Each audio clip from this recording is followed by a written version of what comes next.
Ito pong pag-uusapan natin mga kababayan ano lamang po nakakapanggigil. Opo, no? At grabe kasi yung ingay mga kababayan ng pagkawala po ni Mima. Okay, Marco Polo, sorry po, no. Ayan, okay na po ba? Okay na. Okay. In-end ko na lang yung live ko kanina at tayo mag-relive dito tayo sa isang cellphone kasi dito pala ako nakapag-live umiinit kasi to. So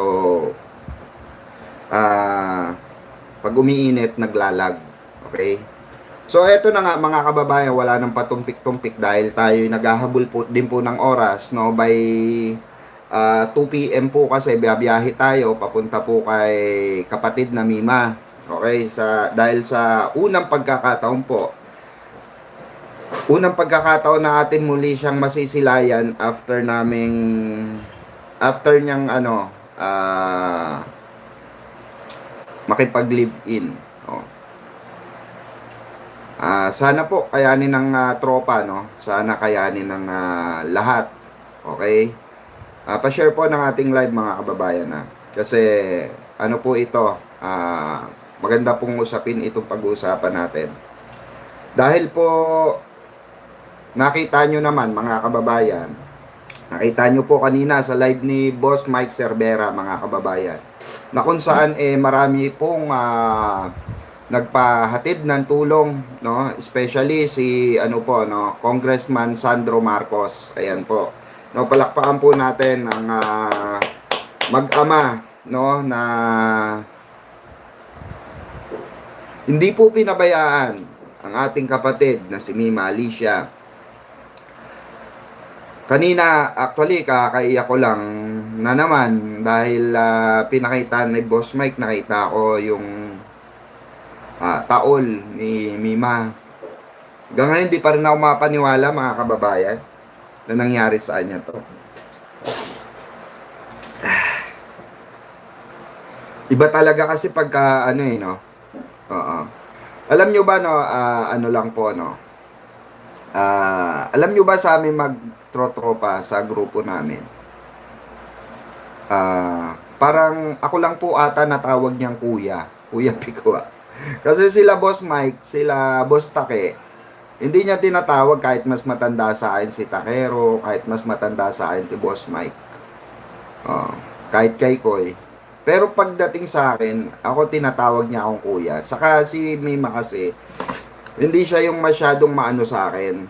Nakwento ko lang hindi siya masyadong ma-joke sa akin. Oo, nag-o-open siya. Pero yung tipong seryoso, serious type ba? Ganon. Tapos pag biniro ko siya, yan, babalik kaya, ikaw Kuya Pikwa, may kisali ka na din. Ganon. Pag niloloko siya nila Boss Mike. So, kaya, sabi ko nga sa kanya, langya ka. May pagkuya ka pa sa akin, kala Boss Mike nga, hindi ka nagkukuya, mas matanda sa akin yan. Sabi ko nga. Sabi nga ni Boss Mike nung na yun. Loko-loko. Ayun, ganon. Tapos mukha ka naman matanda kasi sa amin. Sabi nga. Kasi nga may uban-uban na ako may uban-uban na ako dito sa tinutubuan na ako ng uban. Ayan, nakikita nyo naman, di ba, sa Belbas. Kaya inabsorb ko mga kababayan yung pagiging kuya kay Mima. At ang huli naming seryosong usapan parang sa HQ yung Las Vengador namin. Yung Las Vengador namin. Tapos, yun nga, may mga kinakwento siya sa akin about sa personal life niya. About din doon sa, niya, tawag dito, about din doon sa last niya, eto, yung boyfriend niya.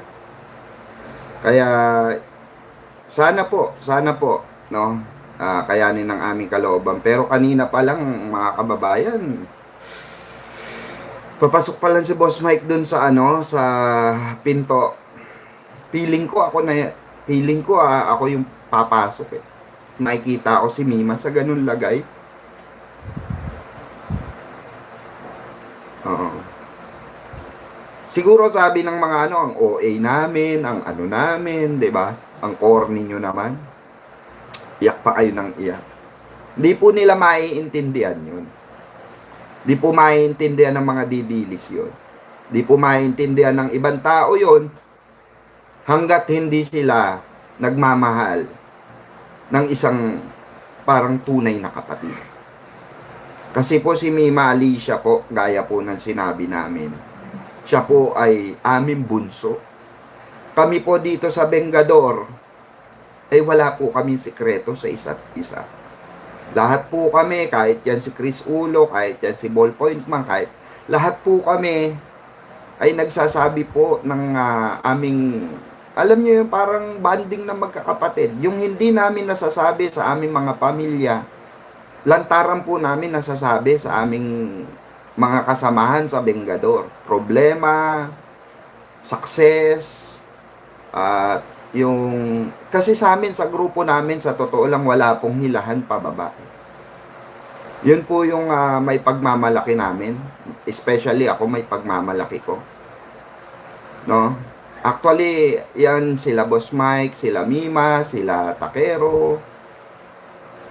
Minsan sabi ko, mga lods, nai-stress na ako, ganyan-ganyan. Lalo na pagkadating sa social media. Minsan magtatanong sa akin yung mga yan na, uy, ba't hindi ka na nagko-content? 3 araw ka na hindi nagko-content, May problema ba? Yung kakamustahin ka, malaking bagay po yun eh. So, ganun kami magturingan dito. Ganun po kami anuan dito. Talagang as in pamilya. Oh, talagang as in pamilya. So, dun sa mga nagsasabi na OA kami, ang corny namin, hindi nyo talaga maiintindihan mga DDS. Kasi hindi kayo ganito kagaya sa amin. Wala kayong foundation. Kaya nga kayo magkakaaway eh. Diba? Kaya nga kayo magkakaaway dyan eh. Palakasan kay Sara, palakasan kay Digong. Diba? Oh, sinong mga ano dyan? Oh, may team Sara, may team Digong, may team Alputera, may team Hanilet, may team Bongo. Ang dami nyo, halo-halo kayo dyan. Kami isa lamang ang pinaglalaban namin dito. Para sa Pilipinas. Para sa taong bayan. Para sa maayos, 'di ba? Na bagong Pilipinas. Sa pamumuno po ni Pangulong Bongbong Marcos. Dahil mahal po namin ang Pilipinas. Na dinudungisan ng mga kalaban.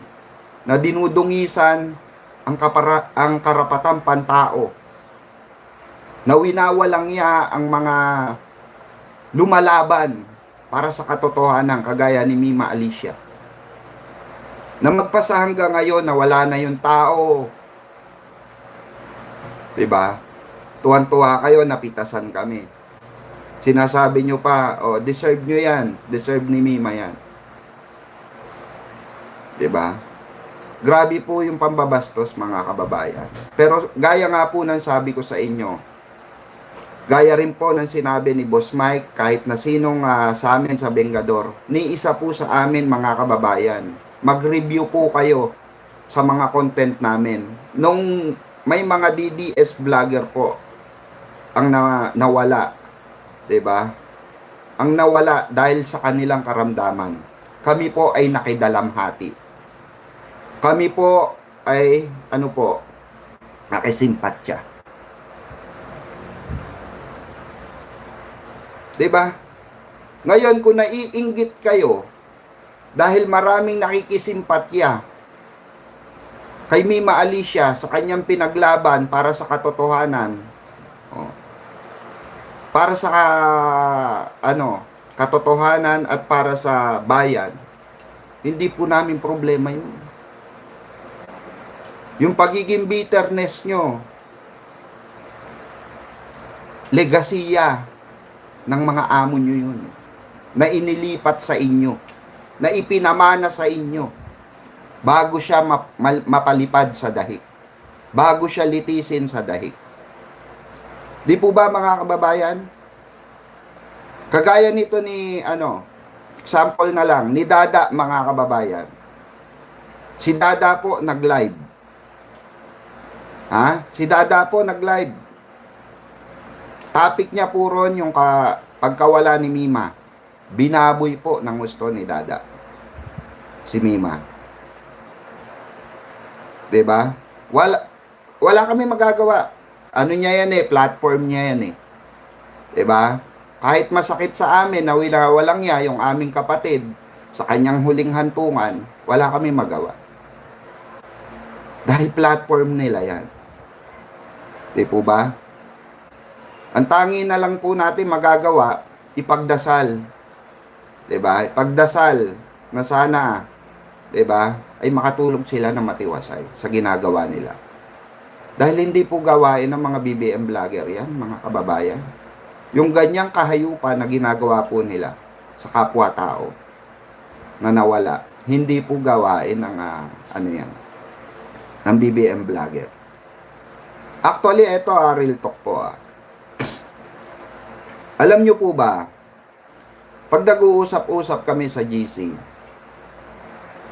nung panahon na nahuli si Digong, at marami ang natuwa, 'di ba? Marami natuwa na Pero sinabi po namin na kahit papaano nakakaawa yung matanda. Pero kasi may pananagutan siya. 'Di ba? May pananagutan at yun po yung tinatalakay natin. 'Di ba? Oo. 'Di ba? Yun po yung ating panawagan na nandun na sa dahig, wag na natin masyado durugin pa. 'Di ba? Wag na natin siya masyadong hayaan na natin ang batas. Total 8 taon naman lilitisin 'yan. 'Di ba? Oy, shoutout kay Lods BPM. Oy, saka kay Bengador. Nandito ang ating admin, sa Bengador. Opo, mamaya po, ma'am, nandiyan na po ako sa antayin ko lang po si Nyolo dahil balita ko lumabas pa, nag-celebrate pa. Birthday ng kanyang anak. Happy birthday sa anak mo, Tol Nyolo. Yung akin namang anak si Kulot. Next week naman 26 sa linggo. So, yun nga, back to the topic mga kababayan. Ito pong si Dada nga sobrang kabastusan. Marami pong nambash sa kanya, sa kanyang live. Marami pong nag-flex sa kanya sa Facebook. So, nagba-viral po. Kagaya ni Jay Guevara. Syempre, titignan natin kung siya ay hihingi ng tawad. Diba? Pero I don't think so.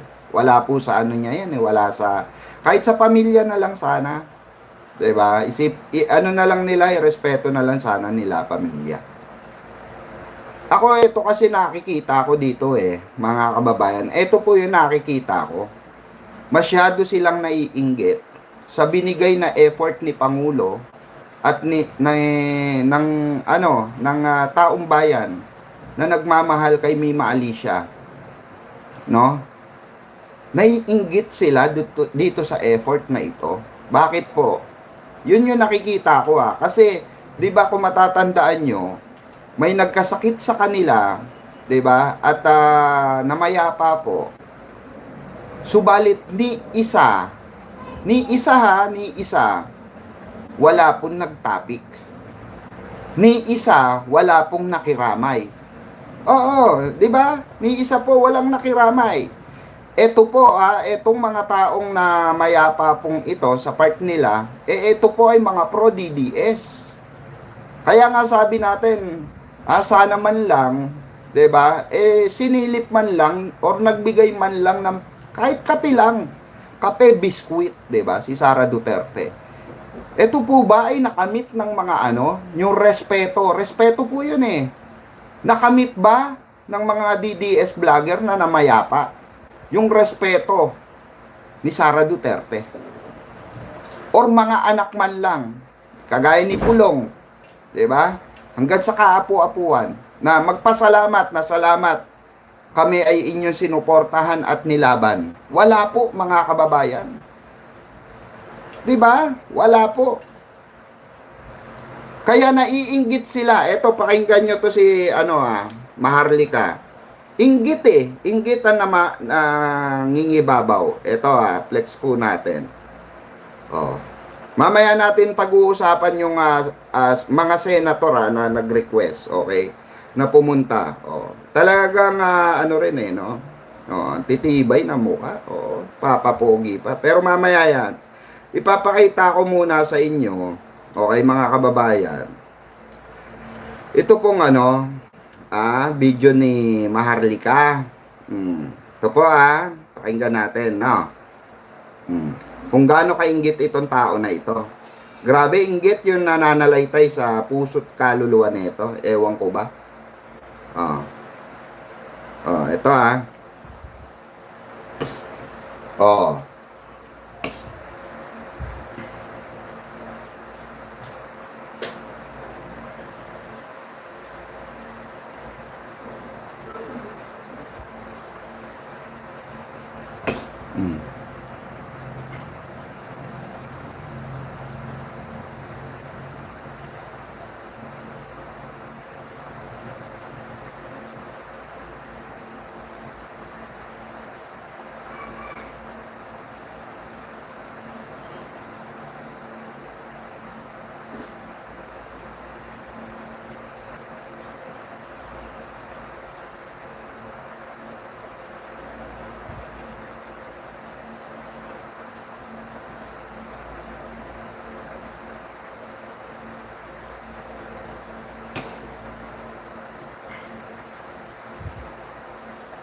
hindi po ba rinig? Hindi po ba rinig? Press 1 nga po kung hindi nyo naririnig.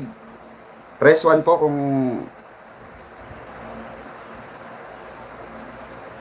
hindi naririnig. Wait lang po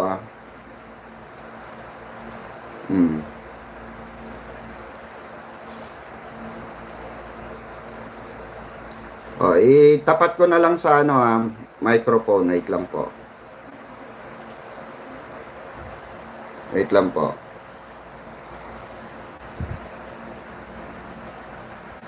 Di pala naririnig, sorry.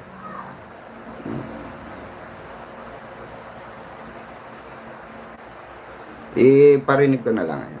Wait lang. Ba't ganon? Wala.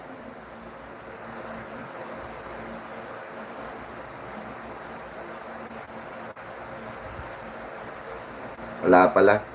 Ayan. Task force pa. Ito po. Ulitin natin. Putang ina tong namatay na. May pa task force pa. Grabe. Ang lupit Ano na itulog ko sa bayan ng Pilipino? Puro kasinungalingan. Task force? Pero ang flood control walang task force? Grabe Nakita nyo? Special. Sino siya? VIP. Yun yung nakakagalit kasi gagasusan pa ng taong bayan. Sino tong putang inang itong babaeng ito na wala nang ginawa kung di atakihin ang lahat na niya putos ng Panira lang bangan? yung mga ginagawa niya. Diba? Kaya deserve niya talaga na pumunta siya sa impyerno. Ayan. Kasi nung sabi ko nung pinatawad ko siya, sabi ko okay na yun, pero ang dami pala niyang binaboy na tao. Madami talaga Sa kanyang kasinungalingan, nagpa-task force pa? PNP? Pudul! Ba't namin i-respeto yung, yung putang inang yun, kahit na buhay niya kulang. Sa lahat ng sinira niyang, sino-sino mga sinira niya. Respect? Respect begins respect. Kayo, nangingi kayo ng respeto. Binaboy niyo si Berardi, binaboy niyo ako, binaboy niyo si Inday Sara, binaboy niyo kay Yancy, Binaboy nyo sa Yes, grabe KOJC. ang pambababoy niyo mga yan. Nung binaboy si PRRD, mga hayawa kayo, tuwang-tuwa kayo. Yes. Hindi kayo nagipaglaban para sa katotohanan, mga gago kayo. Ngayon, gusto nyo ng respeto? Naku. Sa KOJC, Hindi dahil nila sa kahayupan ni Torre. Ito, sir. Okay lang? Tuwang-tuwa kayo, papalakpak kayo. Ngayon, ako papalakpak. Congratulations. Okay? Doon sa namatay, Deserve niya yan. you deserve it. Gusto niyo yan, di ba? Gusto niyo yung presidente niyo na binibaby ang mga kriminal. Ba't kayo umiyak ngayon? Panindigan niyo yan. Etong babae ito, nagpakalat din eh.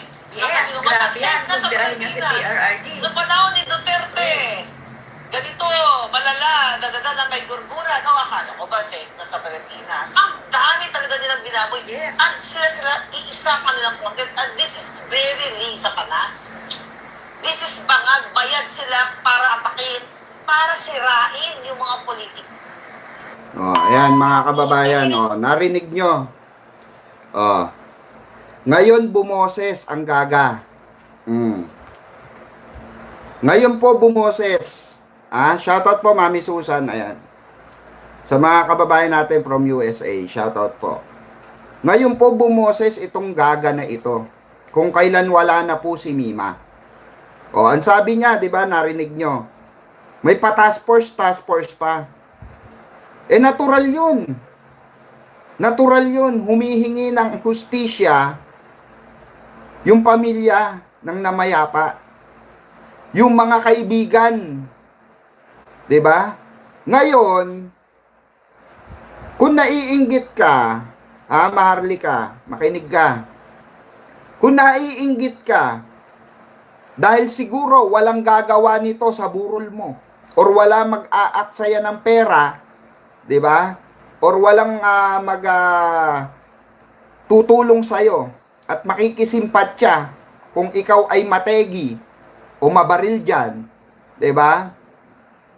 Hindi na namin kasalanan yun. Dahil wala kang kwentang tao. Ibig sabihin nito, si Mima Alicia, kaya maraming nakikisimpatya sa kanya, sa kanyang pagkawala, sa pagtumba sa kanya. Ibig sabihin, worth it yung ipinaglaban ni Mima Alicia para sa bayan. Worth it yung mga binitawan niyang salita para labanan yung mga fake news nyo. Bakit nung nabubuhay si Mima Alicia, nanahimik ka? Bakit? Porke ba hindi na makakasagot si Mima ngayon? Ilang beses ka kinontent ni Mima? Ilang beses ka dinebank sa mga katarantaduang pinagagagawa nyo sa Netherlands ni Harry Roque? Sumagot ka ba ni isang beses? Hindi. Na-content mo ba si Mima Alicia ni isang beses? Hindi. Dinurog ka ng buong buo ni Mima Alicia. Nung panahon na kayo'y nagkakaonsehan dahil sa partiyan, dahil sa pagsusulisit nyo dyan, binanatan din kayo ni Mima dyan. Nakasagot ba kayo? Nairebat nyo ba ng maayos yung kaguluhan nyo? Hindi. Marlika. Puta, bakit ngayon ka bumuboses? Dahil hindi na makakarebat yung tao? Well, nandito kaming mga kaibigan para i-remind sa'yo. Na kami, kaya ka namin durugin through social media. Kaya ka namin sunugin. Dahil alam namin sa sarili namin na hindi ka vlogger. Shoota ka lang. Puta ka na nag-ibang bansa lang. Alam namin ang karakas mo. 'Di ba? Bumalimbing ka dahil hindi ka nabigyan ng posisyon, gaga ka. Dati nga 'di ba nag-anti-Duterte ka pa? Kasi bakit? Si Mo Cayuson yung nabigyan ng posisyon. Nag-BBM ka. Hindi ka rin nabigyan ng posisyon, nag-Duterte ka ulit.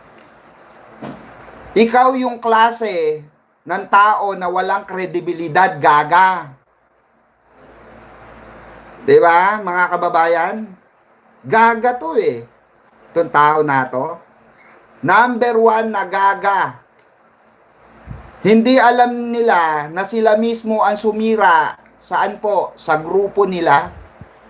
Sa ipinaglalaban nila. Dahil sa kanila mismo nanggaling na ang pinag-aaway-awayan po nila ay pera.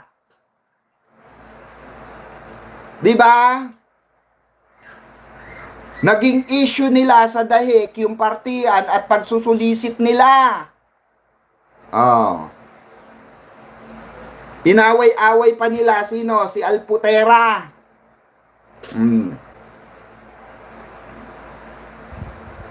Dahil ang katwiran nila, makikihati pa daw ang grupo ni Alputera. Saan? Sa gastusin dun. O, di ba mga gago? Ibahin nyo kami.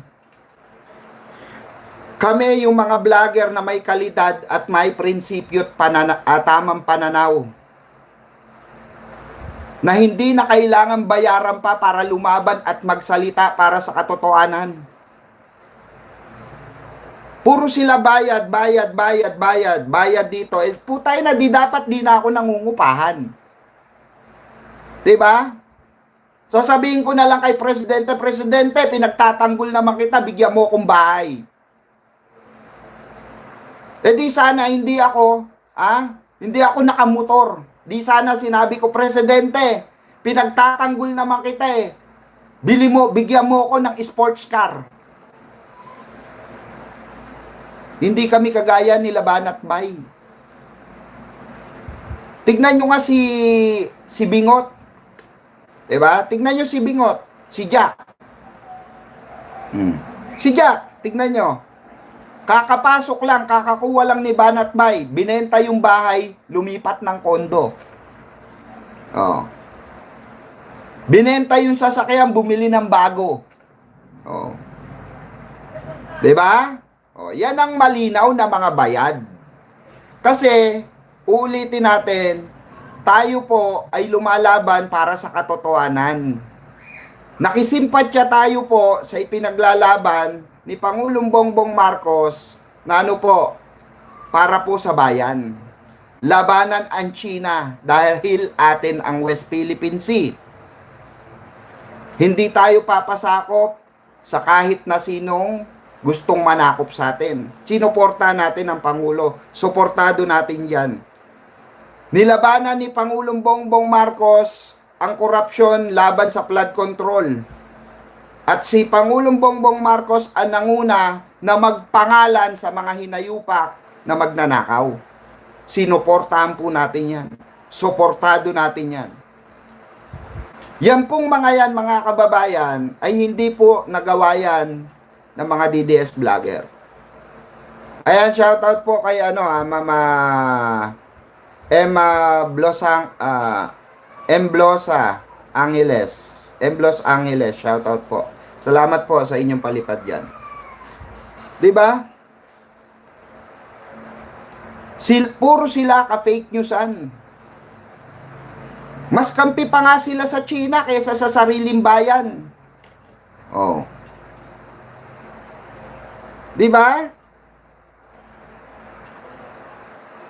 Kaya ikaw, Marlica, kung ikaw ay mategi, 'di ba? Kung ikaw ay diyan, 'di ba, pumanaw diyan sa ibang bansa at walang nakiramay sa iyo, di na namin problema 'yun. Problema kasi nila masyado, mga kababayan, binibigyan daw ng importansya. Natural. Dahil alam ni Pangulong Bongbong Marcos, alam ng kapulisan, alam ng sambayanang Pilipino, majority ng sambayanang Pilipino, kung anong pinaglaban para sa bayan ng isang Mima Alicia. Hindi nyo lang matanggap kasi damay ang tatay nyong karton.